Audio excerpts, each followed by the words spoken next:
Less stress, more time, more money. Welcome to the Cash Flow Contractor. Interview. Martin, it's a special day today. It is, because Jeff's here? Because Jeff's or here, otherwise. but it's also a special day. It's a special day. It's the day after a special day. Yesterday was your birthday. Yeah. Happy birthday. Thank you, sir. I've been thinking about this intro Since yesterday? Since yesterday. Actually, since the day before. But I did just want to say happy birthday. I want to say thank you for being an incredible mentor to me, Wow. to so many others. And me. Thank you for everything that you do. You change lives, and people don't think about that as a business leader, that you're changing lives, but absolutely you're changing lives. And I know I wouldn't be where I am today without your knowledge and support thanks. and wisdom, so thank you for everything. Kind of get me to tear up. Yeah. Mm-hmm. I mean, that really means a lot. People say it in a cliche way, although I don't think they mean it as a cliche, but people say it so often. But helping other people is the biggest reward. Absolutely. And if you get paid also, It's a bonus. woohoo! Keeps you Right? attached to it, yeah. Yeah, and that's the thing. That's one reason I love having Jeff here, because we worked together for maybe 6 years, maybe 7. Yeah, coming up on 7 years. Yeah. And Jeff does the stuff we talk about. Yeah. And I have other clients, you, Khalil, do the things we talk about. And it's so rewarding. Talking's not enough. Somebody's got to take action, and that's you guys. I mean, you take the action, I talk about it. But when people actually do it and then you get rewards, it's so fun. Yeah. Well, I know it's no secret that you're turning 97 this year. 97, And, yeah. Yeah. We just really appreciate you sticking in it so Well, long. I got a goal I read last week, that this 102-year-old lady set the world record shot put. She took a 6-pound ball and heaved it 11 yards at 102. Oh, 11 yards. 11 Wow. yards. No, 11 feet. 11 Okay, feet. still. Yeah, I could, yeah. Sorry about that. Well, and so I told my wife that last night, and she said, "Well, no competition at 102." They go, "No, it's 80 and up." Yeah. Right. Oh, no So way. she was up there whipping these youngsters that were 81, 82 years old. Still. And she said, somebody asked her, "Why'd you do it?" She said, "Well, my son-in-law, who's like 85, probably not that old, but she said, well, there's this deal, why don't you do it?" She goes, "Sure, why not?" So she started training and everything. So That's That's amazing. surf the wave till it hits the beach, man. That's right. That's Well, right. we appreciate you. That's for sure. Thank you very much. Well, we're excited for Jeff to be here. We have an episode in the podcast, I think it's an early on episode, called The Evolution of a Business Owner. And we talk about the journey from, employee to self-employed to Manager, manager to business owner Right. to To investor. entrepreneur, yeah, entrepreneur and investor. Entrepreneur investor.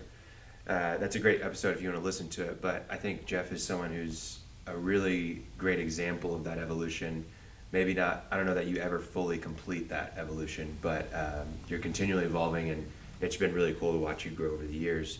Before we talk about your evolution as a business owner, I did want to touch for a couple minutes on your evolution as a coffee drinker. Yeah.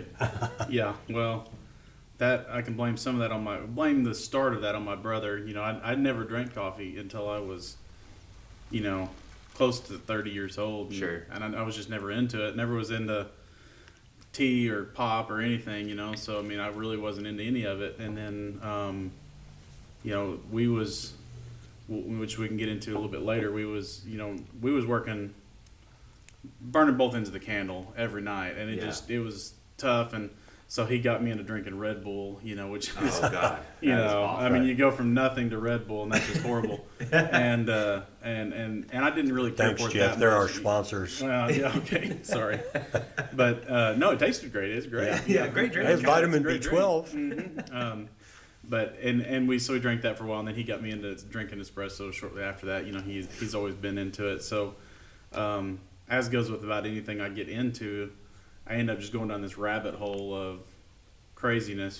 So I've done it with espresso, and I've done it with pizza, and I've done it with all these things where I just get into it so much where I just keep diving farther down the rabbit hole, and that's the way espresso kind of turned into with me. It's just different kinds, different types, different machines, different methods, and all this stuff. And so, Well, it's like a mini manufacturing process. It is. You've got It is. what kind of beans are you going to use? what kind of grinder, Yeah. what grinder setting are you using, Oh yeah, dialing it in. what the weight of them is, how Yeah. much weight's in, how much weight's Wow. out, and it's, Oh, yeah. the tamping Jeff, I pressure. didn't know this about you. Yeah, but I still only drink, one coffee a day. So it's and on the weekends I drink a different style. So like weekends I like my cappuccino and. Jeff and I I didn't can know relate- this. I've known you Yeah. all this time. I didn't know that. Jeff and I can relate on this level a little bit. Yeah. Well, yeah, that's right. You're kind of Well, a coffee. I don't like to, put out in the air that I'm kind of a snob when it comes to certain things. I drink my coffee with my pinky up, and My So- daughter, I heard her telling somebody, my parents drink Folgers. You're right. Yeah, and I said, whoa, stop. And we have a percolator, Yep. like with the Yeah. glass thing on Oh, top. Been married almost 44 years, had a percolator. People go, don't you understand that runs the water over the beans twice? Yeah. I go, But I don't so care. much of that is tradition. Like I only like to eat meatloaf that's got burnt edges, and that's because that's how my mom cooked Yeah. it. And then it brings back that. So a lot of people with coffee, I didn't drink coffee when I grew up. My parents didn't really drink coffee when I grew up. So I didn't have a baseline Yep. to start with. And there's so much of that. There's so much that burn into your, I'm sure there's certain foods or smells that takes you back to your childhood. So you only want to have it that way, So a lot of people that grew up with Folgers was because their mom and dad drank it in their house out of a yeah. percolator, Well, I'm not an aficionado. I can't Yeah. tell the difference. Yeah. But here's my philosophy on coffee, because some people say it's good for you, some people say it harms you. And Oh, yeah. So I just have a rule, discipline, that absolutely no more than 15 cups a day. Yeah, and that's you. And that's stop. it. I cut it off. Everything in moderation, right? Everything in moderation. That's right. Also, pizza. How is your pizza game? It's I'm just gonna sit here and tell you it's on point. It's on point. It's a process. I'm so envious of this. It's a 2 or 3 day process to actually make the pizza, and I don't do it.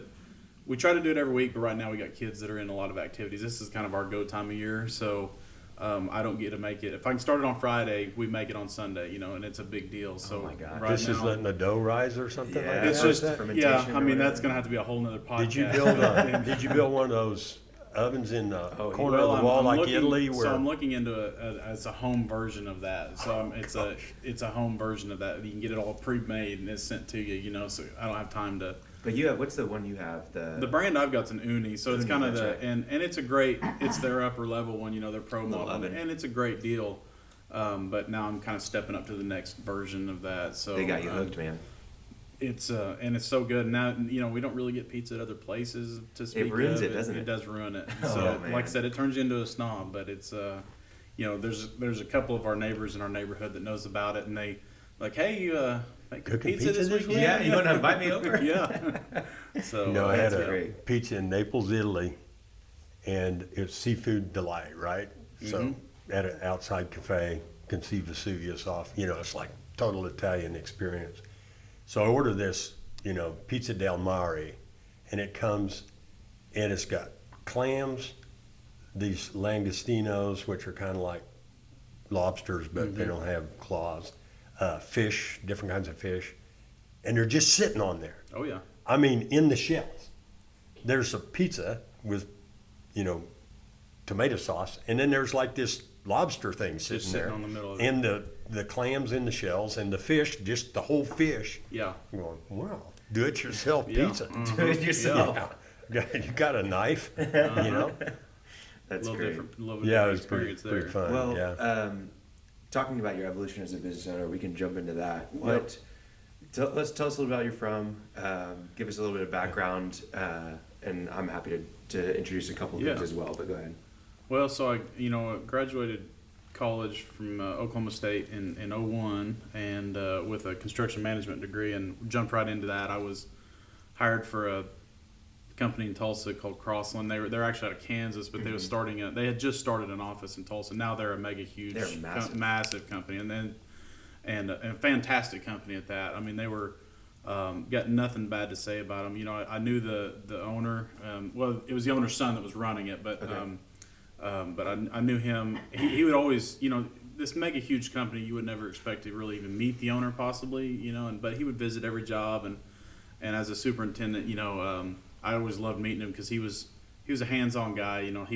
He'd always come on the job, and if he felt like it, he'd jump in the Traco, you know, and he'd operate it or something like that. So he was just that kind of, he was that kind of owner where he wasn't disconnected from the process. In other words, you know, and I always appreciated that. So he loved talking about numbers. He loved, you know, they operated off what was called a variance, you know, and so basically, if you had $500,000 to do this project, every week you get an updated variance telling you how much you've billed against that $500,000. And so the object was to always have money left in the, you know, have a little bit of money left on your variance, you know, and that was always my goal. And he was always the one that could tell you different ways to achieve different goals and things like that. And he was really good. So I enjoyed that process. So I worked there for 5 years. I was hired as really the only reason I was hired from him is at the time in Tulsa, they was doing the biggest project they had ever got awarded at the time. It's nothing now, but I mean, at the time it was like $18 million. It was an armory, but it had a bunch of concrete tilt-up panels on it. And I had done that kind of construction with my dad growing up, building mini storage buildings. We just built them concrete tilt-up. Right, so obviously the armory was on a completely different level than what we had done back home, but it was the same processes, you know. So I was, you know, a little bit educated on that, where they didn't have anybody in the company at the time that did that. So, you know, we did that project, and I did a few more for them. And then after about 5 years is when I went out on my own as a cabinet maker. You know, I just did it on the side for a few years, 2 or 3 years before I went out. And how did you get into woodworking? It was kind of by accident, you know. So I had always kind of tinkered on the side. You know, we might say, what do you do? Well, yeah, so I'm a cabinet maker. Okay. You know, we own a cabinet manufacturing plant, and but it started, you know, it started in my garage, literally. I mean, I made furniture pieces it was self-serving, you know, I just made them for me for fun, and then one of my buddies knew that I did this on the side. One of my buddies from college, and he asked if I'd build his kitchen cabinets at his house, which is totally different. Totally different, but I told him no several times. I just told him, I said, no, I don't build cabinets, I just build furniture. And he just insisted. So finally I agreed, and I found a buddy that we both knew, that he built cabinets. So he kind of helped me through that first set, you know, and he made all the money on it. I just kind of free labored for him, you know, to learn. Figure the process out, you know. Yeah. So I would go down there on nights and weekends. Built on table saws. Yeah, built on table saws, built by hand, and I kind of figured out the process. So, you know, we did the kitchen at his place, and I did kind of the bathroom cabinets at my place just to learn, you know, how to do it myself, and kind of hobbled through it. It took months to get through that set of cabinets. I mean, it was horrible. Fortunately, he wasn't in a hurry because he couldn't get water to his house because of where he lived. It took forever, so it worked out great. Yeah. Well, then it kind of evolved from there naturally. He had a mutual friend, or not a mutual friend. He had a friend from college that he worked for. Was a small construction company that builds homes. His name was Alan, and so he worked for Alan in college. Well, Alan was kind of helping him build his house, just mentoring him through it. You know, just helping him build his house. Well, I got to know Alan through this process, and Alan's like, I've never seen cabinets built off-site and taken to a house already completed. You know.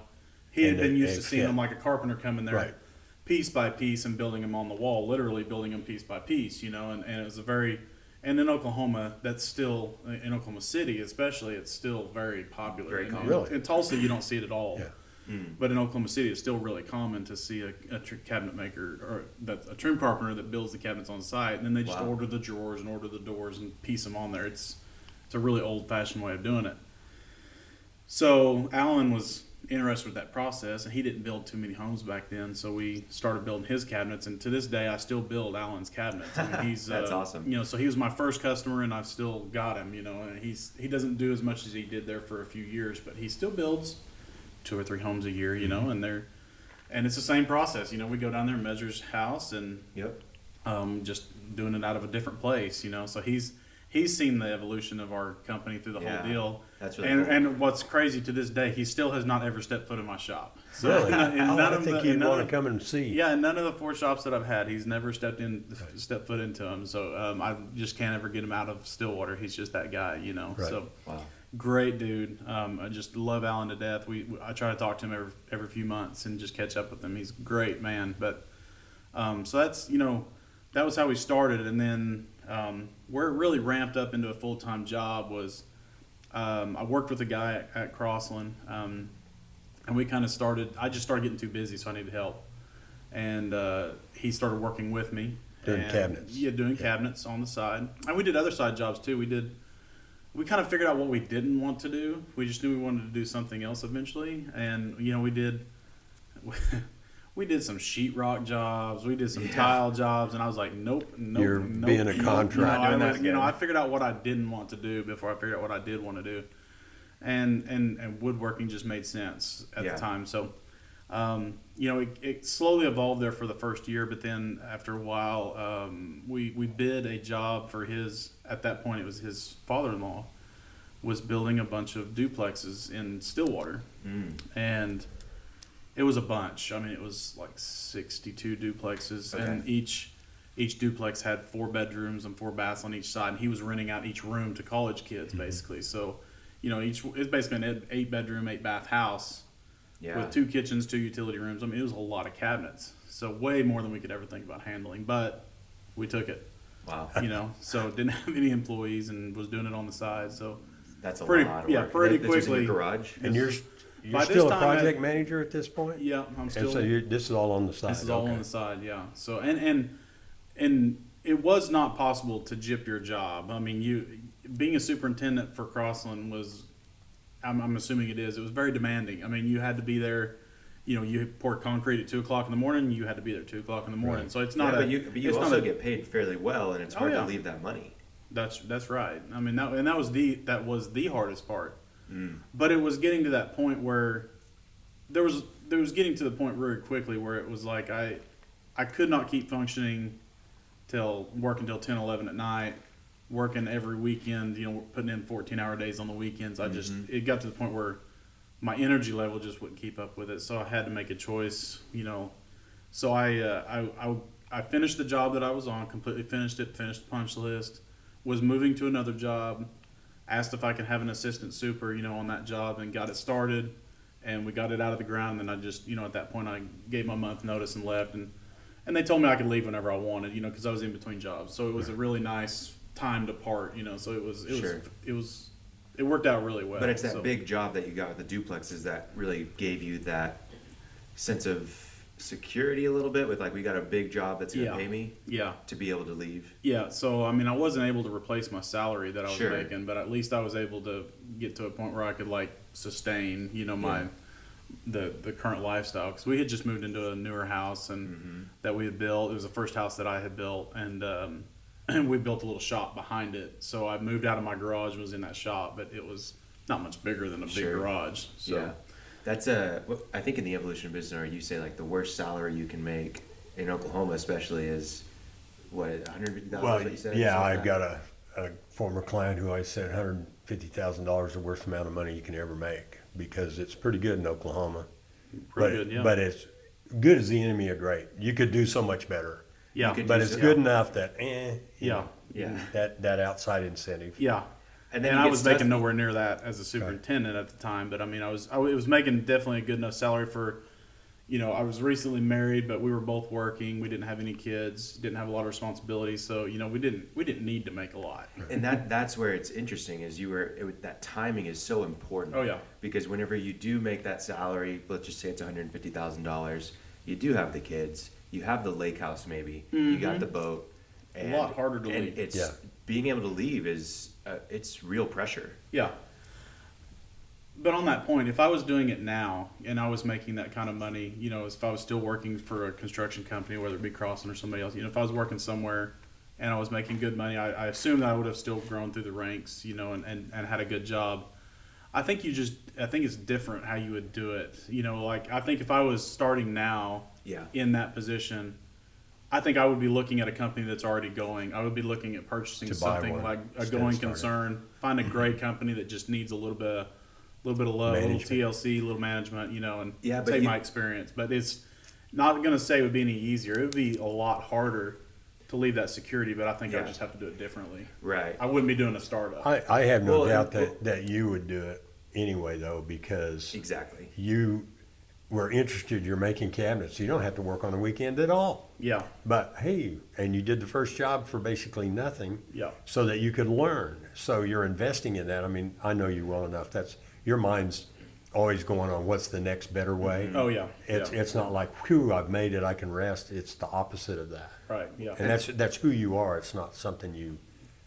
I do Came want up to with. talk about that you did your first job basically for free. Maybe even lost money. I don't know if you're doing your own cabinets, but there's so many people, especially in today's world, they don't like free internships. They think that they deserve to be paid and all that stuff. Yeah. And your time is valuable. It absolutely is.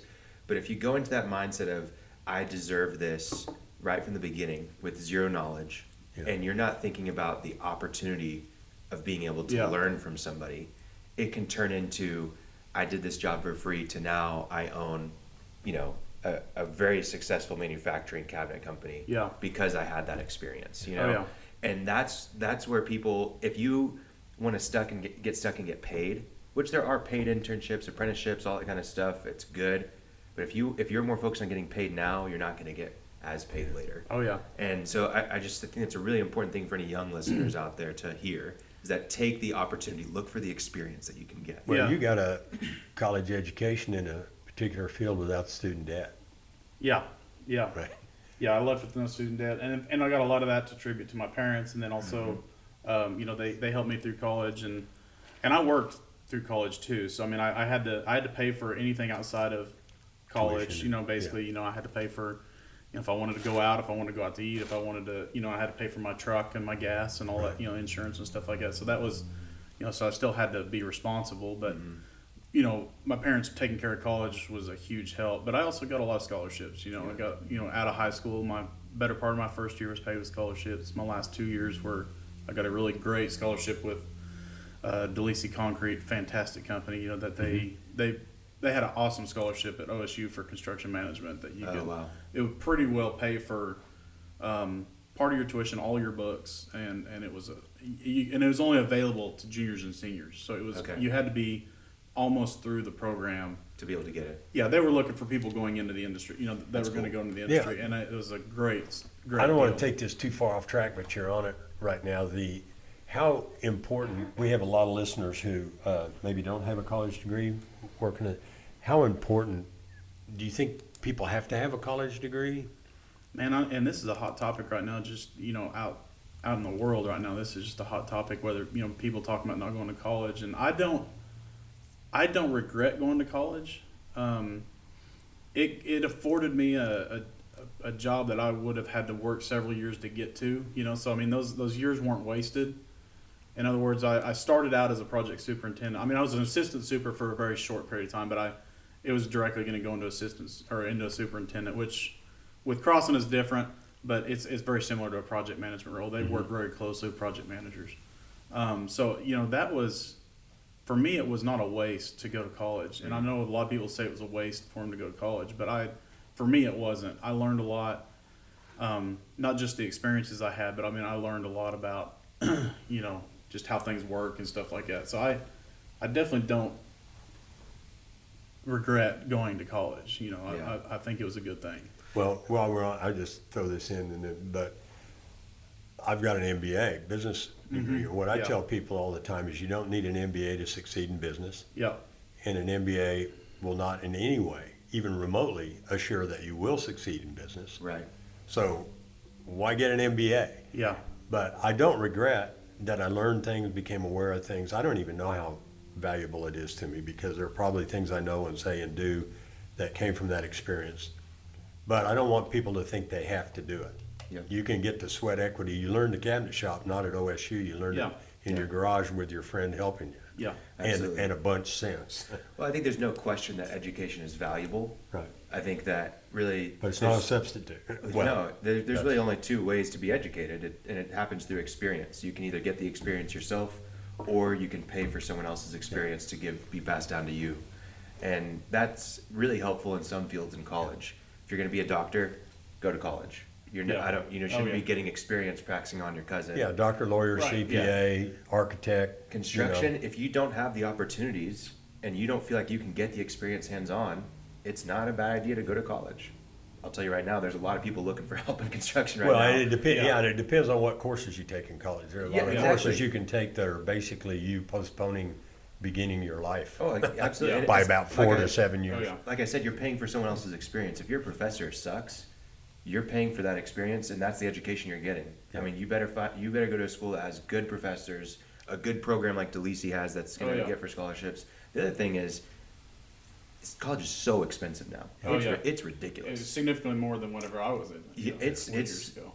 If you're paying $50,000 for a construction management degree annually, go get a job and do construction. You'll learn far more, and it'll be more valuable. If you've got a scholarship and you're paying a couple grand, maybe even $5,000 a year, take the degree, go for it. Well, it's a lot easier to learn these days than you can get an education just by On YouTube. listening to podcasts. Yeah, exactly. Going on So YouTube, different. it's a lot different than it was. That wasn't available back then. So I think things are Changing. a lot different now, especially if you know what you want to do. I mean, you can get a really good education and be just as valuable in the workspace, as getting a college education. I think what I wish was a little bit more in every degree, regardless.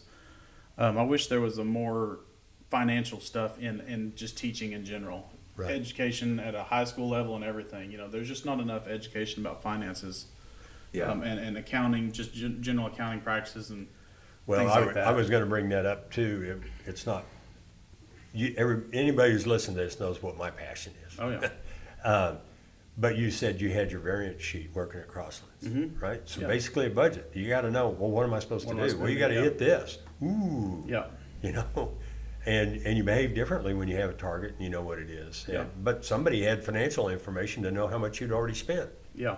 right? That's so right. anyway, there's a lot more And to that's it than something that, as you're evolving as a business owner, the finance just become even more important as you go. Yeah. It's something that you can't deter away from. And I think you're right that I took accounting in college. All the different types of accounting. I think there were 4 classes that I had to take, but it's not applicable if you don't feel like there's a need for it.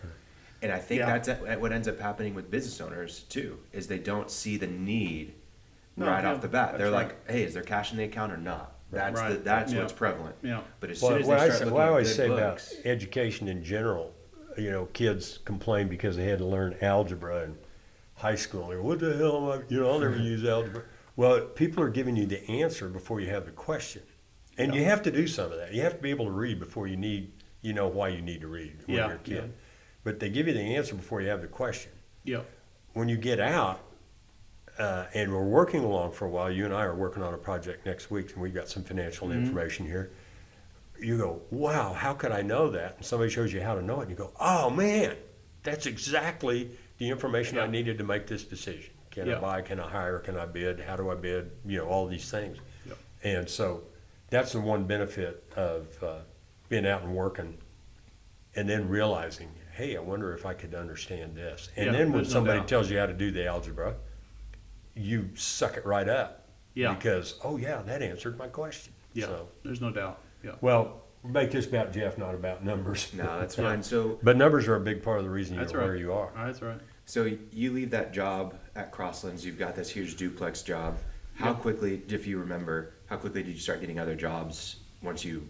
It was pretty left quick. I mean, we landed a pretty good contract. So at that point, I went out full time pretty quickly, and that was back in 2005. Went out, and then pretty short after that, my business partner went out. Maybe within 6 months. Later he went out on his, with us, and he was burning the candle at both ends, just like the whole time. So I would work during the day, and generally I'd work at the night too when he'd come in. So it'd just be he and I, and we had hired. I think at that point we had hired 1 or 2 full-time people. When I went out, we hired at least 1, and I believe there was 2 pretty quickly. And then we got a builder that at the time they were a huge builder, still are, in Tulsa. But we was just taking a very small portion, just kind of a neighborhood that they were finishing up. We took, and it evolved into a good contract that we did kind of up until the recession, but it was not very good money. Yeah. So that's where I learned my first lesson about, taking jobs that weren't good enough money at all. So, Right.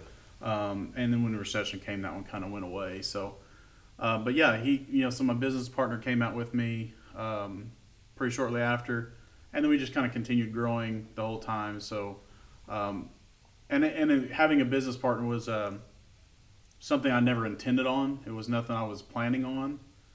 In fact, it was at Was first. this I the wasn't. man that you started with that helps you learn to? No, this is a different guy. So the guy that just helped me was he's still a cabinet maker today. In fact, I talked to him just a few days ago. We talk a few times a year. So he's we're still in contact periodically. He's about my age, and or a little younger. So he's still rocking in the trade and doing everything. But no, he's not the business partner I had. The guy that I had he actually worked with me. He was another superintendent. So why did you have a business partner? I don't know. Looking back, I don't know. It was just because we worked together. Just because we a did a couple lot of guys side go, jobs. yeah, let's do kinda, that. Yeah, we were kind of buddies. Worked on the side together, and we was just like, hey, let's go do a company. So that's kind of what it. What were the hardest conflicts with your partner? I don't know. We honestly, if the recession would have never came, I'm not too sure we wouldn't still be partners or some version of partners. The recession was what split us up. I mean, he was the working side of the business, and I was the business side of the business. So, and that was always that way from day one. I did the selling, I did the, growing us into new tools and things like that, the space and stuff like that. And he was more of the getting the work through the shop, and he physically liked to work. I mean, that was just his. And I haven't kept up with him. Was it abrasive at all when you? Yeah, I mean, it was a little bit. It was tough because, and we both had the same option. It was kind of like either when the recession came, it was a tough time. We was rocking awesome. We were really rolling. Just moved into our new shop and just got a new CNC machine, so we were really moving. And the recession really didn't hit us till late 08, late 09, sometime around there. Is when it really hit us. That's when we kind of got through all of our work, and I just kind of approached him one day. I said, "Hey, there's not enough meat on the bone for both of us, so we got to figure something out." So he decided to let me have the company. Kind of worked out a deal, and he actually stayed with the company for another, I would say, a year. Just making a salary, and it worked out well because he didn't have the burden of worrying about the owner part of it. He just had to he had to work his 8 hours and come build product and just be our best employee. And so it worked out well, and then he had another opportunity that I think served him real well that he's gone and done since then. So we can't let this pass without bringing it up. Kind of a thrown together partnership. Hey, very much so. Yeah, we know each other. Was it 50-50?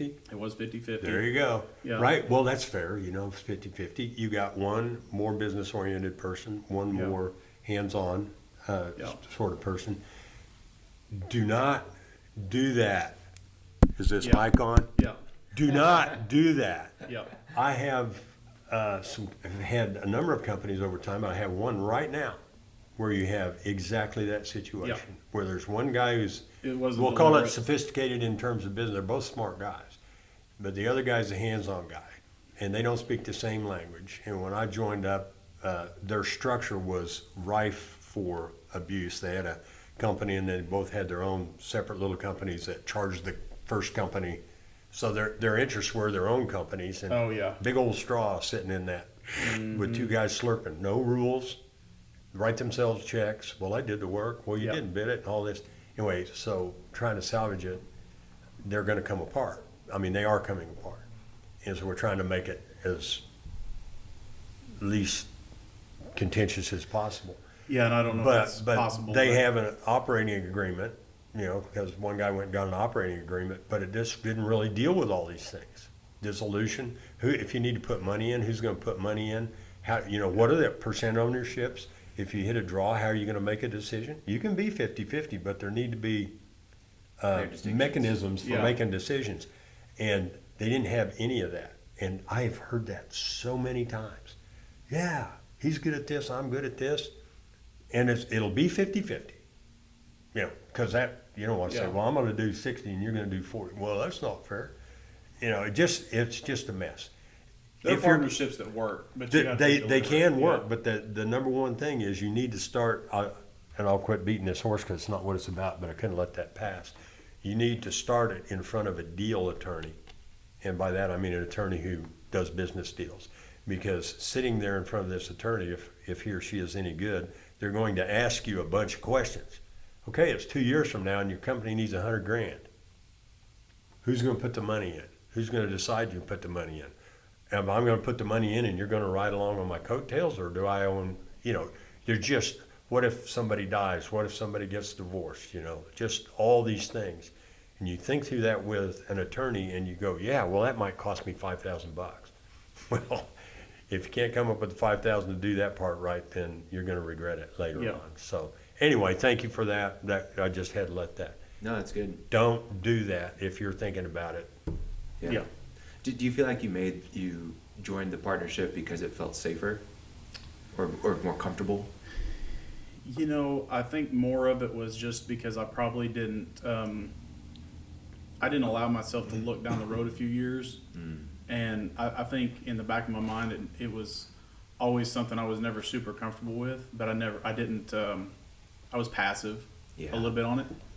And that's why I kind of gave us both the option. He could have the company or I could have the company, one or the other. I tried to make it fair as possible. Yeah. But at the same time, when I started, I probably should have just put my foot down and just been like, hey, I think I just want to go it alone. I want to do this deal on my own, because that's really my personality is more just like me. I would rather do it myself. And some people are not that way. Yeah. But I don't think my partner was that way. Yeah. He didn't want to go it alone. We can put this in the show notes, but I wrote an article a couple of years ago for Forbes Coaching Council, and it's called To Partner or Not to Partner. And you can find it at Martin Holland and go to Forbes.com, but it lists all these reasons that you say you want a partnership and what they really mean. Like, I'm scared, maybe that's what you mean, or hey, he's my buddy, I love hanging out with him, he's really good at this, I'm really good at this. And what they really mean is, or they bring money. Well, anyway, it's worth reading that article. It lists the kind of things that attorneys will ask you, and you can consider it. It looks a lot different when there's no money and nothing but an idea, and when you're selling millions of dollars worth and there's money there, all of a sudden a whole lot of different issues show. Oh yeah, I could see that. That's right. Yeah. So. Well, what do you feel like was the big change for you once it was just you? Like, what changed inside the business? Well, we were not at a position when we split. We were not in a position to even really hardly call ourselves a company. I mean, we were surviving at that point. We were every day. It wasn't a choice. I had to be on the shop floor because we didn't have money to have any labor. We didn't have money to pay all of our bills. We didn't have, it was just all about surviving. It was just getting from today to tomorrow. So we weren't running a business. We were not, there wasn't anything, it was a hobby at best. It was just, we were losing money. We were doing nothing right. We weren't planning because we're in a corner, just fighting our way out of a corner. And so that was in the middle of the recession. And at the end of 2010, we went home for a long holiday. Holiday fell on a weekend. Christmas fell on a weekend, so we took the whole next week off because we didn't have any work. And then I literally told the two guys that were still working for me, 2 or 3, I don't remember, but there wasn't very many. And I told them, I said, guys, call me before we come back because I don't know if we're going to be open. And I remember over Christmas break, right after Christmas, a lady called me and she wanted to do a bathroom remodel, and I asked her, I said, can we do the whole thing?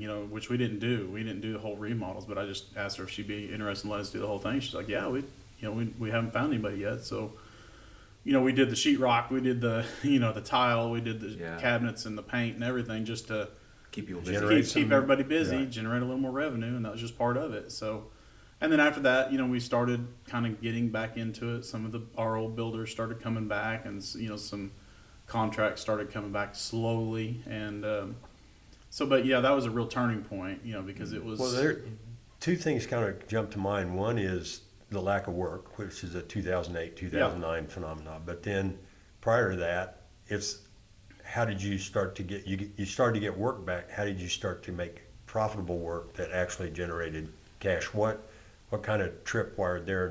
Not bidding just to get the job, but bidding to actually make money on it. Well, I think some of that necessity comes with just getting a little bit bigger. It's just like at first your time's not worth anything. Yeah, as an owner, your time is worth nothing because you're just learning. Yeah, the education is the pay.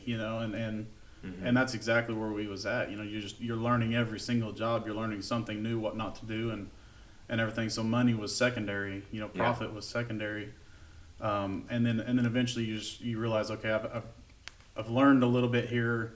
Now I've got to step my game up. I've got to get a delivery truck. I've got to get a laborer. I've got to get some more equipment, whatever it is. But so it becomes, and we've talked about this before, Martin, where it's like profit is you're obligated as an owner to make profit because you all of a sudden you've got people relying on you, not just your employees but your customers. I've got an article coming out today called Unfair and Absurd, and it's referring to a statement that Jim Psaki made that it would be absurd and unfair for business owners to pass through increased costs, and in that case we're talking about taxes. But I'll make the point in there, break even, you will fail. Profit is not new cars, and profit is inventory, new machines, recovering from mistakes, growing, adapting, innovating.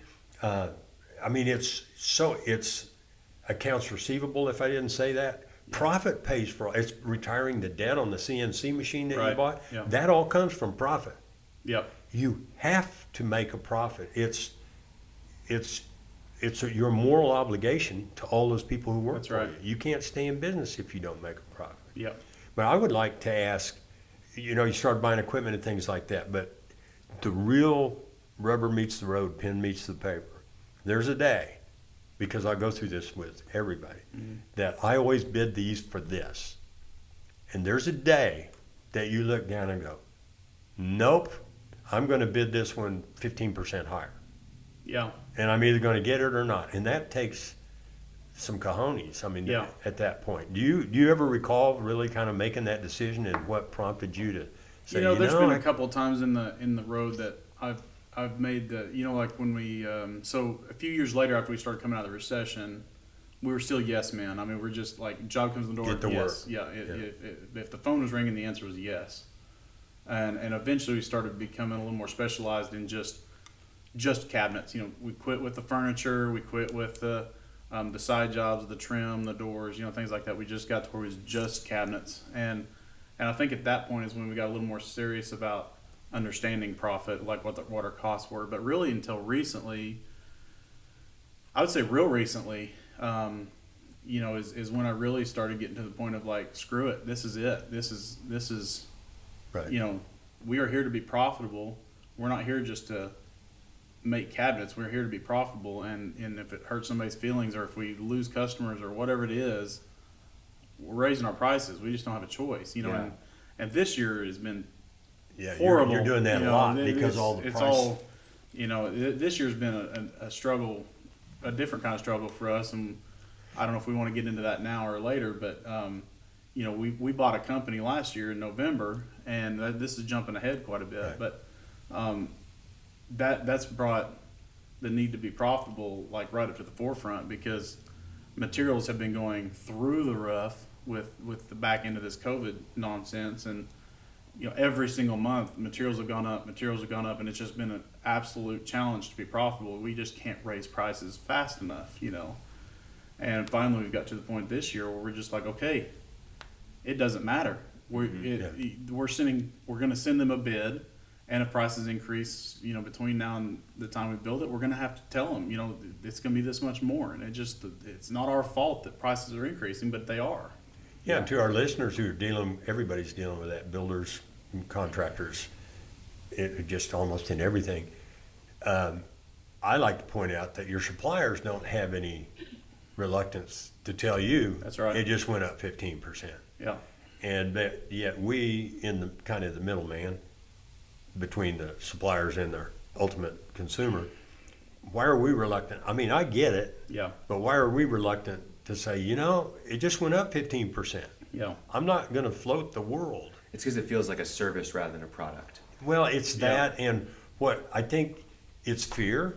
It's absolutely fear. It's also if your competitors in relatively low entry barrier businesses don't know their costs or anything, and they're still stuck in the I want the sale, not I need to make money on it, then you're bidding against dinglings, right? Yeah. And that's fact. Yeah. But you're going to go broke. So you're going to go broke gradually and owe the bank a bunch of money, or go gloriously broke by raising prices and nobody buys from you and you're out of business. Yeah. Except that never happens. Yeah. That's what everybody thinks is going to happen. Yeah, and that's a mindset of especially of your salespeople, things like that they have a really hard time raising prices because they're the back end of that. They're looking at the guy who's yelling at them. Yeah, they're looking at the builder, the customer, whoever, the remodeler, and they're trying to sell them the cabinets, and they've got to tell them, oh, I know it just went up 15% last month, but hey, guess what? It's going to go up another 15% this month, and that's and I appreciate that because I was in their shoes. When I first started, my primary role was selling, and I don't do much of that now. But man, that's tough. That's a tough deal. But it's just part of it. I mean, it stinks, but the customer's the one that's got to pay for that, not the company. Right. And I fell into this business that I didn't fall into it. The one I bought. When I bought that business, the timing was a little bad just because I don't think anybody could have foreshadowed the amount that the prices were going to go up on things as quickly as they went up on us, and they still continue to, they're inching up on us now, but at least they're inching up. They're not leaping up on us like they was at first. So at least we've got a little bit of control on it, but now it's pretty much, we're bidding jobs and we're putting surcharges on the back end of it just based on where the materials are at. And, that's just the way it's going. I mean, it's unfortunate, but we've got to the point where you got to do it. Yeah, we were projected to make a certain profit this year when we took that company over, and it's just not going to happen.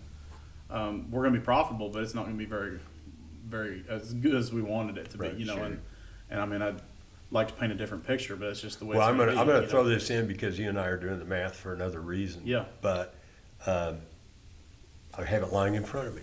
Mm-hmm. But if you can get your material costs down 1.5% as a percentage of sales, from 51.5 down to 50%, and increase your net profit 322%. It's significant. It's major league. So you're thinking, wow, how do I do it? Anyway. I just wanted to throw that in while we're.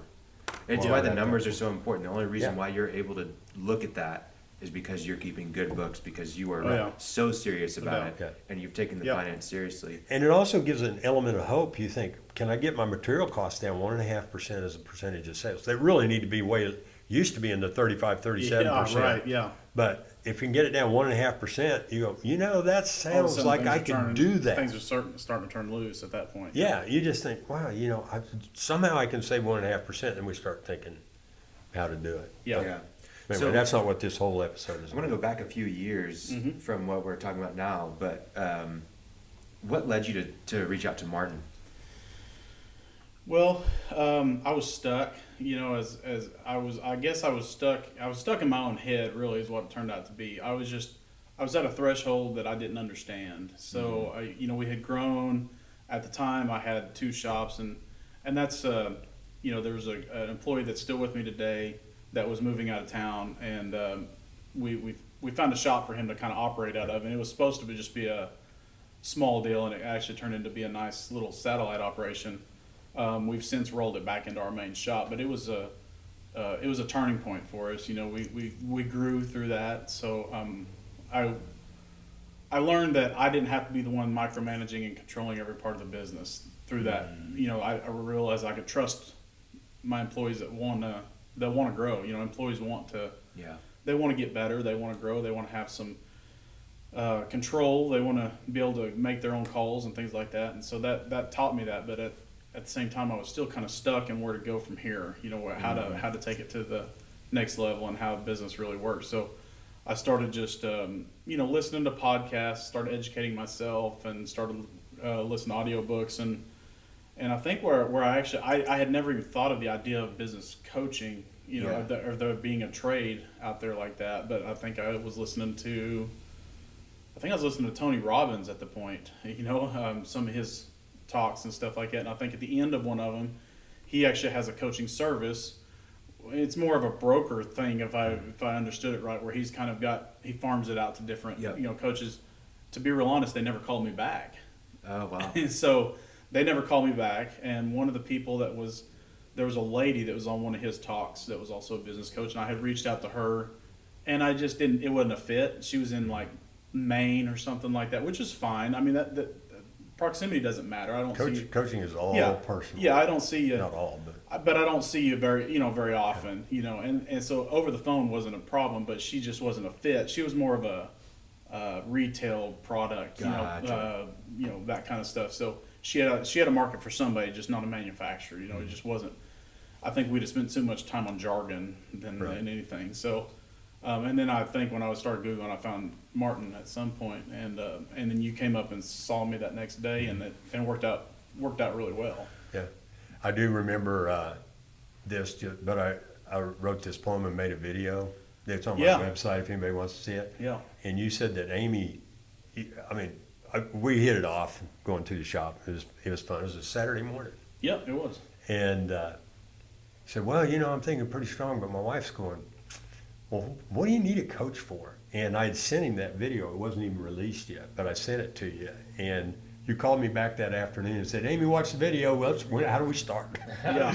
I explained what it was about. But I'll say this about Jeff, too. One, he was looking, right? Realized he was looking. And I'll also say this. We met in probably at Cushing, maybe. First time we met, we were meeting in person before Zoom stuff. But I took you 3 books the first week. Yeah. And we met the next week. He'd read them all. Yeah. I'm going, damn it. I don't have that many. I don't have that many more books. Man, I got to come up with 3 books every week. Yeah. That's great. So, that hunger to learn. And I kind of call it being engaged. I don't kind of call it. That's what it is. You're engaged. That's what you want in employees, but you're engaged. You want to, how can we be better? What can we do? Yeah. What's the goal? Just continue to keep moving forward. And I think, Khalil's kind of guiding the direction of this, but one of the things that was very early on was that it was clear you had a vision. Yeah. And one of them is the one I'd like you to talk about efficiency, because it's pretty cool. But you also had a vision that I'm not staying here. I'm going to learn financials. I'm going to acquire companies, and we'll let you describe what that was. But very early on. Yeah, I've never really had a spot or a place to be. Like I've never seen like I want to get to 5 million or I want to get to 10 million or 200 million. It's not a number. It's just really, for me, it's just continuing to move forward, and whatever that is just improving and some of this stuff has been through coaching, is that I've identified just kind of what I'm good at and what I enjoy, and that's obviously a big part of my life is efficiency, and that's just where my focus goes to. Your goal, your vision. That I always ask everybody right up front, what's your vision? What do you want? Because we need to know what we're working toward. Yep. And Jeff, I quote him all the time because his vision that is quoted to me was to be the most efficient cabinet component manufacturer in the world. Yeah. And components is a little bit different than what we're doing right now. But it's. And I laugh because there's nothing phony about that. If some visions are kind of like, well, it needs to sound good, but I don't really believe it or I don't really think it. That is who Jeff is. Yeah. You could not do that. That's right. Yeah. You just want to get better. Yeah, but I'm glad I know that because I'm not fighting against it anymore. Yeah. It's just part of what I do, and I enjoy I enjoy the process part of what I do. I enjoy making the process better, making the people that are in the process better. That's just what I enjoy doing, and that's the part that I like to focus on. So, and right now it drives everything I do because, I'm trying to hire. Like for right now with the company that I purchased, I'm trying to get the people in the positions to get me into the position where I can focus just on the efficiency part of it, and turning one of our engineers into a manager and things like that. And that's, for me, that's just I found out what drives me and trying to put myself in that position, because one of these days I want to retire. One of these days I'm building my company to sell it, now whether I ever do it or not, I don't know, but I'm building it for that. Exactly. And I'm putting it in the position where it can be sold. You're gonna exit sometime. Yeah, I got to exit sometime, and as long as my company's in the position to sell it, then I've got the option to Yep. do it. So, and I feel like I'm putting my business in the best place, Right. to do that. So Yeah, you don't usually go to work in the morning wondering what you're going to do that day. no. Yeah. And I don't mean, oh yeah, I got to fix that broken saw. I mean, Yeah. there's a more strategic, visionary thought to everything. There didn't you used do. to be. Used to be it was, and I still do enjoy running tools, and, Right. and I don't enjoy buying them as much as I used to. Going to Lowe's doesn't give me a thrill like it Right. used to. Like Well, buying that's a because you're drill. buying Yeah. CNC stuff out of Right. China. Yeah, right. It's just designing my own CNCs now and Yeah. stuff like that. But so there's a certain part of equipment that I just like setting up and getting it to run efficiently and making it better than what it was when I got it. So that's just part of it. But for me, selling my business was not always part of the end game. But a few years back, I got diagnosed with Parkinson's, which is a young onset Parkinson's. It's the same as big boy Parkinson's. It's just you get it when you're 40 instead of you're 70 or 80. So, and that's why I shake. And that's just it's an annoyance more than anything. But since I got that's like I said 4.5 years ago, A somewhere little around there. urgency on it. And it's just now it's starting to become a part of my life where I notice it more, and especially during these conversations like this where I'm really injected in the conversation, I shake more. But what it's done is it's put I'm not going to say it's put a timestamp on when I'm going to be able to work, but it kind of has. It's kind of got it to a point where it's like I've got to get this thing in a position to where if I do all of a sudden get bad enough where I can't go to work, it needs to be in a position where it can either A, support me for the rest of my life, or B, I can sell it and move on. Use the funds to support myself for the rest of my life. So it's definitely created a sense of urgency for that, but it's also created a sense of urgency for time. Like I need to be able to get my time in order to where I can enjoy other things other than work, because I understand that, I've seen a very good example is in my town, Collinsville. There was a small cabinet shop that's been around forever, 1950s is when it started. It's only sold once, so the original owner sold it to his friend, and he was the second owner, and it was a fantastic company. Everybody knew the name of this company in town, and they were a small shop. I mean, they probably had 10 people total, so they were just a pretty small shop, around forever, and it comes down to the time that he's ready to retire. And I remember I became friends with this guy and talked to him, and I offered to kind of buy his company, really more of a licensing deal. It's like, hey, when we get a phone call from your company, we'll kind of give you some of the money from it, like a royalty deal, and we'll keep your employees employed, and we'll keep it going. And we was never able to come to a deal, and a few months later he ended up auctioning the assets, and that's how he retired. You can imagine. Yeah, not much. Yeah, I went to the auction, and unfortunately, he probably netted $20,000 out of the whole deal, and $30,000, and half of that was trucks, and it was just he didn't have any modern equipment, that kind of stuff. It was all old stuff, and unfortunately, that's just how that business stopped to be alive, And he had owned that business for 20 years, and the problem was it just wasn't in a position to be sold. It wasn't a buyable business, because there wasn't anything there to buy. You weren't buying great assets. You weren't buying great land. You weren't buying a great customer base systems. You weren't buying. There wasn't anything there to really jump into and sink your teeth into. Well, we might. That's excellent. One point is that I always make is if you build a business to sell, you're likely building a business that you would keep, because a business to sell needs to be a little bit autonomous, have right management in place, that it needs to be making money and have systems and processes. Yeah. And that's usually the reason people want to sell a business, because they want a payday and they want to not have all the headaches. But you do it both ways. But there was a point in there, maybe we can talk about the evolution of yours. You started, we referred to the first your garage. Yep. Then you had Vera and Cushing at the same time. That's when you had two. Mm-hmm. And then you moved to Collinsville, so you went from 8,000 square. You closed down Cushing. You had 8,000 square feet at Collinsville. Yep. Went to 25,000 square feet no, 8,000 feet at Vera, Yeah. 25,000 square feet at Collinsville, and now you've added, I don't know how many. About 38,000 square feet now. Okay. Yeah. In addition to the Tulsa. 25. Yeah.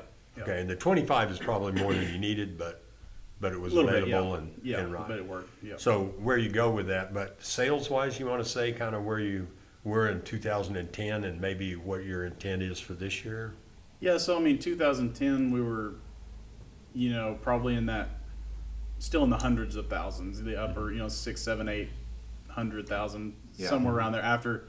After we come from the recession, where we probably touched down there to like 300,000, for a little while. I mean, it was pretty dismal, but then we pretty quickly rebounded back to where we was, which is probably in that 700,000 to 800,000 range. And then I would say like 2012-ish, we probably closed, we probably passed that, right at that million mark, or probably touched it. Mm-hmm. But then we hovered there for a long time, like, maybe till 2014 or somewhere around there. And then we kind of broke through that million mark and maybe hit 1,000,003, 4, 5, somewhere around there. But we really hovered at that point for a long time. And when we moved into Collinsville, back in, that's going to be 2017, we moved into that big shop, and that allowed us to turn loose. So we kind of went from that mid 3, 4, 5 million, somewhere around there, up to like 2.5 million. So we took a pretty good jump there. We also hired our first real salesman at that time, a sales lady, and that's when we moved into the new shop. But the new shop allowed us to like expand. We was able to take on the inventory we needed to, hold the work in progress we needed to, that kind of stuff. So it really having a few more employees, all that, The old shop, we was actually taking inventory, setting it out on the parking lot during the day so we could mill wood. I mean, it was super inefficient. You were shut down if it rained. It was kind of a bad deal. Yeah. So, we was at that point where we had to move into something bigger. How important was having a salesperson on staff that wasn't you? It was super important. It allowed me to focus on other things it allowed me to focus on other things and start seeing the importance of the numbers and really getting into the importance of having good, clean books, and understanding those books and stuff like that. So I've always done my own accounting, but I've never really started doing my own accounting the right correctly way. Until that point. And it took me a while to get into it to do it correctly, but it allowed it to where it wasn't my only focus was sales. And it also took me out of, I've always called it the vicious sales cycle, where you have this kind of mutually exclusive curve of like, I've got way too much sales, or I've got too much work in the shop, but I'm not selling enough, so I've got these kind of opposite points, where we're producing a ton, but I'm not selling any because we're producing so much. And then the paths cross, and you've got a decent amount of cash, and then they go the other way. So you're out selling a bunch, but you're not manufacturing anything. Right. So by bringing in another salesperson, that's their focus, you kind of turn that curve into a line, and that was the goal. And so that I started seeing the importance of that. Well, we're at Collinsville and 2.5 million, just on. Yep. And I think at this time when you do hire that salesperson, just knowing your story, I think this is when you were really able to not only focus on the accounting aspect, but it's when you were able to start taking lean really seriously. Yeah. Not that you weren't doing it before, but lean manufacturing started really playing a part in your shop. Yeah, started researching that, understanding it.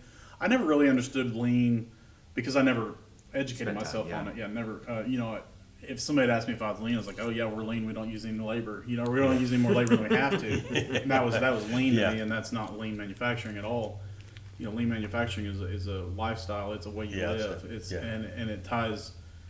It's what brought out the efficiency monster in me. You can't unsee waste once you finally actually start seeing it. Right. And so that's lean is a huge driver now of everything that I do. It's everything that I do. Just so listeners know, it is really incredible to go to your shop, especially over the years. I'm sure if I went today, I'd be even more impressed. Yeah, but just going into your shop and seeing everything that's in place. I don't know all the names for it, but Kaizen foam for every station, where essentially your screwdriver or your drill or whatever tool it is fits into a cutout shaped slot on your desk, and it's labeled for that station, and everything's color coded. You go to a machine, you don't know how to use it, there's a QR code that you can scan and watch a video on how to use that machine. It is like next level stuff that is just so cool. And I think anybody can appreciate it, even if they're not a cabinet manufacturer, even if they're not a contractor. Yep. They can appreciate the time, the energy that you put into making things as efficient and autonomous as possible, where you don't have to be there. Yeah, that's a very deliberate deal. But the great thing about lean is if you do it right, eventually your employees will start taking on some of that role. So the next level of that, and what I would just touch on a couple of things. I know we're kind of keeping it broad here, but we just started at the new shop in Tulsa. Got a fantastic set of employees that came with that company, and they had been micromanaged for so many years that it was almost just like opening the floodgates when I started imposing some of the lean ideas on them, and they've just taken it and run with it. And so we've got a language barrier, there between some of the Spanish and English, and they wanted a system to where they could bring ideas or issues or problems to us up in the office in a way that was comfortable to them, because they're not comfortable just coming up, with Google English Translate, and trying to get their idea across. It's too cumbersome. So we came up with the Genie system, so it's we've got a little lean office that a couple of people use at the Tulsa office, and right on the door there's a Genie bottle that we've glued to the door. And every employee, when they start, their first day, they get a time card and they get a Genie card, and they keep their Genie card with their time card. And if they've ever got a problem, they just write it out in Spanish right there on the card, and they stick it in the Genie bottle on their way out the door. So they don't have to tell their manager, they don't have to tell their team leader, they don't have to tell anybody that they've done this. And it can be something as simple as my broom broke in my area is one that got sent in the other day, or a lady wanted a dustpan in the break room. It can be something as simple as that. But we also get some really thoughtful things. Basically, the card is laid out where it's got their name and it's got the problem. They have to identify the problem, and they have to identify what their fix would be for the problem. And we get some really good ones, like, the other day we got one that one of the ladies wanted a drill because she was having to reach across the table to get the other lady's drill, and they were sharing a drill, but it was like 3 or 4 steps. And she had identified that on her card. I have to walk 5 steps to get the drill several times a day. Can I get a new drill? And it was a $120 fix. And that seems so small and insignificant, but you do that 100 times and it's huge, you know. And so we've started that. We started that about 2 or 3 months ago. Just started it as just to see if it would work, and they came pouring in, just the cards kept pouring in. They appreciate the opportunity. And then they would also see that we were doing it. So they started out simple, but they're starting to get better. The cards are starting to get more improvement based, safety based, which is what we want. And we're keeping up with the cards. So when they come in, we try to get it implemented very quickly. So that we've taken that to, now there's the Genie of the month, so every month on the 1st, we've got a traveling trophy that's a Genie bottle, and we put $100 in it, and whoever wins it gets the Genie bottle for the month, and it stays in their area for a month. And then right outside the employee door, there's their parking spot for the Genie parking. Yeah. So there's a sign there, and we put their a lot of people think that stuff it. Is corny, but it does matter. They love it. The first of the month, we walk out there and we go over all the improvements that we came in. It's like last month there was 15 improvements, and most of them were pretty simple. Like I said, a broom in the break room, this little kind of stuff like this, but most of them were really good. But we went through all the improvements, told them what they were. And then we have a very, very easy system of identifying a winner. Basically, we score each improvement, and there's 4 people to score it, and whoever gets the highest point average wins the winner. Or the highest total points is the winner. So last month, there was a lady that put in 4 improvements, and they were all very good. 2 of them were safety, and 2 of them were tool type improvements, like process improvements. And she won the $100. And everybody was clapping for her and just so happy for her, patting her on the back when she was done. So they all get into it. It's not. It's definitely not corny. One thing I know we got contractors listening and go, well, that's manufacturing. Well, no, it's exactly the same. Oh yeah. It's an organized truck. It's visual. Yep. Can you visually look and see that everything's on that truck, or do you drive the jobs without the jackhammer, or do you have to spend a lot of time to see if it's on there? Everything you do in manufacturing, you can do in contracting. There's no doubt. I just want to say that. It takes a load off of you, man. Yeah. You're able to empower your employees, and you're able to then see the rising stars. Yeah. And what I love about what you've done, especially, is that there is a language and a culture barrier there. Yep. But you're able to identify, just because there's a culture barrier and a language barrier doesn't mean that there's a talent barrier. No. They absolutely are talented. They have great minds, and you're And they able to wanna do good. identify that. Yeah. And they want to grow. Yep. And you're giving them that opportunity. And so many people, because there's foreigners in this country that are working extremely hard, but there's that language and culture barrier. They don't afford them the same, sometimes respect, the same opportunities. Oh yeah. And you've eliminated that by creating a system where they can empower themselves. Yeah. And I love that. Yeah, It's it's incredible. it's worked out really Who well. interprets, who reads the green cards? We just put them in Google Translate. Oh, And okay. Generally, we can get it. Pretty if we don't close. understand it, well, there's a few of the team leaders, a couple of team leaders that Pretty can, good English. But 90% of the time, we can get it through. It through Google Translate. It's Okay, pretty now I'm simple. not gonna let this drop this time. We were at 2.5 million at, Yep. at Collinsville.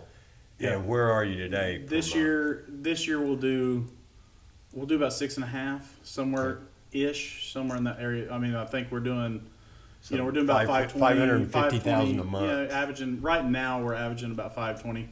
We've lost a salesperson this year. We've actually lost 2 salespeople, but one of them was partial sales, partial in the engineering. So we've lost that, but we've grown in some other areas where we've taken on some additional sales. So. Can I talk about that one salesman that, Yeah. without, Yeah. this as an observer, you look for the actual things.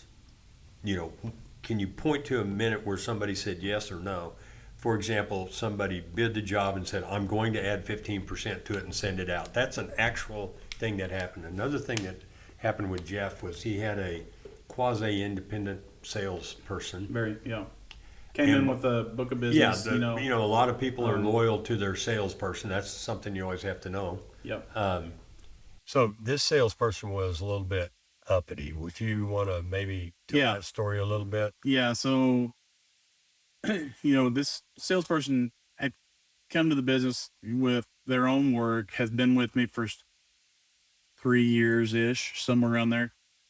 And he had already purchased this other company in Tulsa and was just getting that off the ground, transferring ownership. So, kind of had this salesperson running the Collinsville shop to a certain extent. And it became an issue really quickly that she thought that she kind of was running the whole show and was wanting to take over that business. Yeah. And so it kind of became this almost ultimatum of sorts where it's like, hey, you're going to need to sell me this business or work something out with me, or I'm going to have to go elsewhere type thing. And it was never put to me exactly that in that words, but it was put to me where, how much is this business worth? And, I think it's worth less. There was tension in there. I remember that was pretty much an ultimatum. Look, we got to do something. We got to do something or I got to leave, and there was definitely a conflict of interest at that point. Right. And it just didn't make sense to me that, there was a lot of value in that shop in Collinsville that we were still operating and we still are. But I didn't see the reason of putting a competitor into business that one of the problems we had with that salesperson over the years was getting pricing that was correct. It was always a constant battle. Every time we needed to raise prices or have a certain job that needed to be more because of the type of job it was always a push and shove and to get a price that we needed. Priorities above the company. Yeah. And I'll expand on that a little bit. So I've always had the best luck with salespeople that you hire as some people are all commission, some salespeople are all salary. If I was going to be a salesman myself, I would be all commission just because that's my personality. But for the company, I think I've always had better luck with the salesman that you have on partial, Base. commission with a base.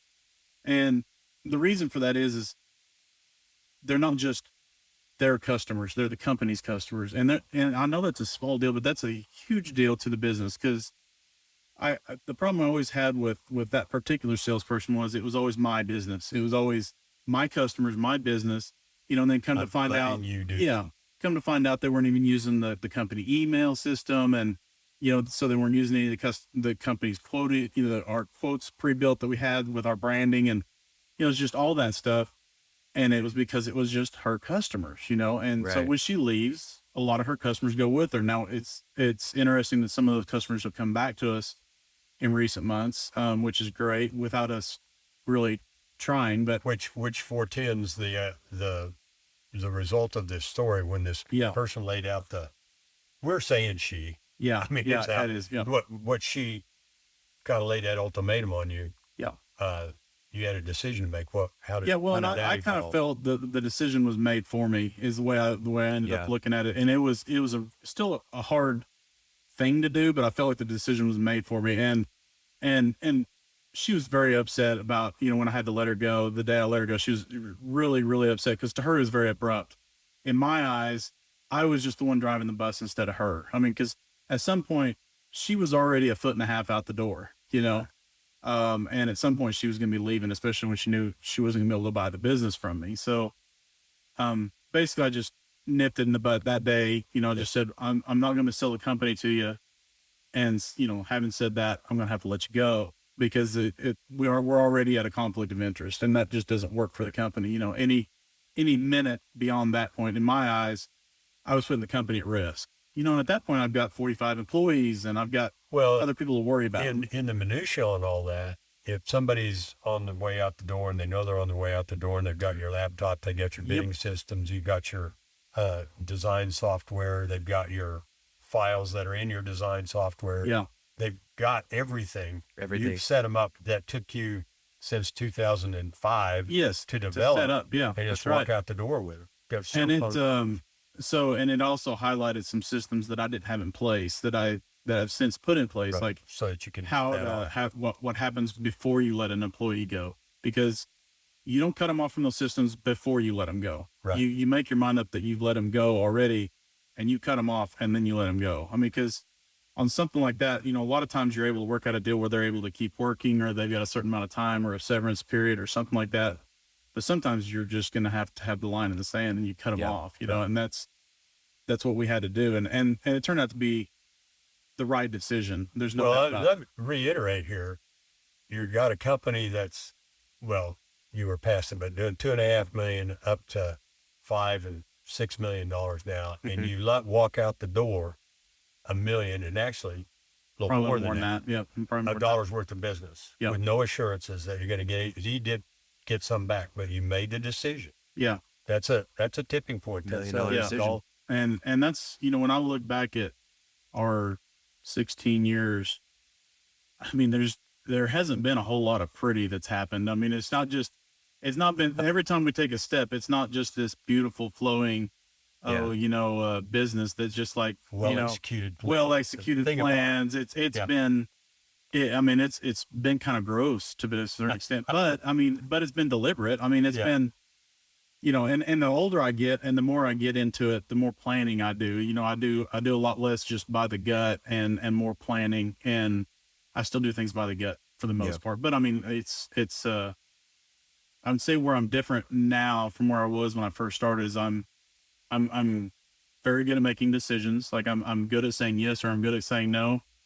I do a lot less out of feelings, like I worry less about what somebody's going to think about something that I've done. So, but I'm definitely more decisive than I ever was and that's Huge. that's huge. I mean, that's right or wrong, It's a I'm great decisive, skill. it's just, you got to decide whether you're going to do something. Cause once you decide, then all of a sudden it turns loose for you to do that thing, whatever it is. Cause there's no doubt about it. I was wanting to grow when I bought that business. I just didn't know how I was going to grow. And the custom cabin market is really hard to grow because you are relying on salespeople, you're relying on other people to help you. And you can't it's really hard to organically grow. So the company that I bought was two people it was a partnership that were not doing real well together. Mhm. They were at that age of retirement. One was in their, he was 68 and the other one was 63. And they're at that age of wanting to think about retiring. The one owner was 51%, the other was 49. So they did have it set up. They did have a good structure. They they did have a very good structure. So that's the reason the business worked, because one of them The was, reason it was available for sale. yeah, one of them was in a little more control, but they both had a good say, so, I mean, they did have a good setup and they ran a good company. I mean, there wasn't anything wrong with how they did it necessarily. It's just different than how I do it, but it made sense for me to buy the business because in my eyes, I was buying the building for just a little bit less than what the whole business was worth. Mm-hmm. And I'm gaining this like fantastic group of people. I've got an awesome building. The shop is perfect for what we're doing. I mean, it's just this great place. And then I'm gaining a really diverse book of business. I mean, their business was so, they got so many customers. Their biggest customer is only doing like 300,000 a year. I mean, that's fantastic. That's just, nobody's bigger than 7 or 8% of their totals. So, I mean, it's like, it was checking all the boxes, so. Right. Now you still have Collinsville. You still have your original. Yep. Still have Collinsville. And I added this in Tulsa, which they're only 20 miles apart. Right. The goal is by the end of the year, we're going to roll them together. We're just trying to do that in a way that we're not going to reduce our, capacity. Yeah. Reduce our top line. We can't, we can't lose sales because of this, but the big project that we've been working on, and Martin knows all about this, is we're converting our shop to a JIT system, which is just in time. Right. Yeah. So basically a customer finalizes their order, finalizes their design, and all they have to do is call us and let us know that they're 7 days out from needing cabinets, and we're going to produce them and send them. Right. It's unheard of in the industry. I mean, it doesn't happen. Let me point out to our valued listeners, you're hearing it right now, right? Yeah. There's a goal, a vision, and it's all about efficiency. And just imagine that you were selling complete kitchens in the market, and you said 7 days. You get them in 7 days. Yep. But there's planned consequence if they tell you 7 days because they get them in 7 days, and they don't want them in 7 days. What happens? Yeah, if they can't take the product in 7 days, they're gonna have to pay rent on space, because that's the biggest driver right now behind doing this is we are producing product so much faster than what the previous place was, where we don't have the capacity to store the completed work. Right. So it's been a pretty dramatic transformation over there. Yeah. Something I do want to touch on is your move into components, which is a little bit different than manufacturing the pool cabinets. Yeah. And how even the vision for that, because I think, well, you're not the first person to create cabinet components. You did it in a unique way. Yeah. Really pioneered something. And honestly, I think there are going to be a lot of listeners that come to us knowing you from that side of things. From all the work that you've done. Yeah, we're still doing it. So yeah, exactly. The component deals started several years ago when I saw a need for. Well, I was kind of stuck on that next growth threshold and couldn't really figure out how to. I was trying to figure out how to scale the business rather than just grow it. And to be real honest, Parkinson's changed some of that mindset, because the component deal to date has just been me pushing it, has been me driving it.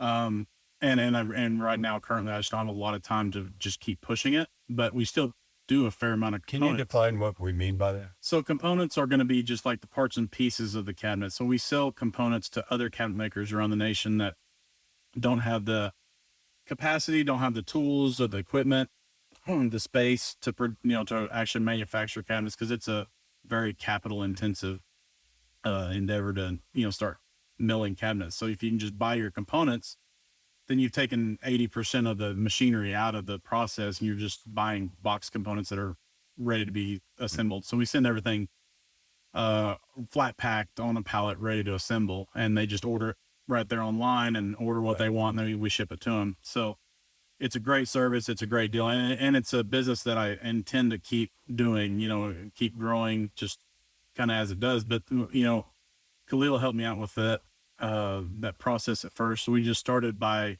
making a website, went hard at some SEO stuff, and then we also went hard at writing a blog, which still gets a ton of activity. I mean, Absolutely. it still I gets think a lot of people that activity. may listen to this have found you through those articles. Yeah. And still the people I meet today are finding me through the articles. In fact, I talked to somebody not yesterday, but last week. Yesterday he downloaded another resource, but last week He had downloaded a resource, and I called him just to talk to him, and he downloaded one of our resources from the blog, and he wasn't interested in buying components, but he was just another cabinet owner that liked the article, and that's what we was going after. And so I would just took something I enjoyed, which was, I enjoy myself educating myself about everything, like, that I'm interested in. And I just enjoyed writing that blog, which is all it was just educating other people about stuff that I knew that I was comfortable talking about. And you learn it so much better when you have to write it out and teach somebody else. Yeah, absolutely. Yeah, it becomes a little more, I don't know. To me, I enjoyed that whole process of growing that blog, growing that website. And then now it's, you type in cabinet components, and more than likely our website is going to pop up. I mean, it's right there in the anywhere top in the nation. Yeah. Anywhere in the nation, So, I mean, to do that in the time span that we did was, I've got to think it's unheard of. I mean, Well, I think what's unique about your case is it was such a niche thing. Yep. Like we're targeting custom cabinet makers it's just, there's not that many of them out there that are looking to buy components, exactly. And so many of them also, there's no one in that space that really writes about that and talks about that. And you really became a thought leader. You've written for Woodworking Network as well. And they ask you to write articles from time to time. And I think a lot of people, speaking stuff, I think people really enjoy the thought that you put into the content that you make. And really that leads into your book that you are publishing. Yeah. So like at the end of the year, we were expecting to launch the book. It's done now. We're just getting through those final little details that seem to take as long as the book. But the book's titled "That's It, I'm Fired," and basically it's a book about manufacturing your success. So you're learning how to fire yourself to grow your company, and that's some of the processes that I use to make the company bigger, make it better. That kind of deal. So. Yeah. Absolutely. You're looking forward to it. It's gonna be a quick book, to read. It's pretty short. I don't remember how many words it ended up being, but it's a pretty short book, so it'd be a quick read. But it's and it's all just in a conversational speak, and those are the best kind. Yeah, you can get through it in a Sunday afternoon. So it was kind of a pet project that came from the blog, and a lot of the stuff we talked about in the blog is in that book. But it was just since starting the blog, I really enjoyed writing.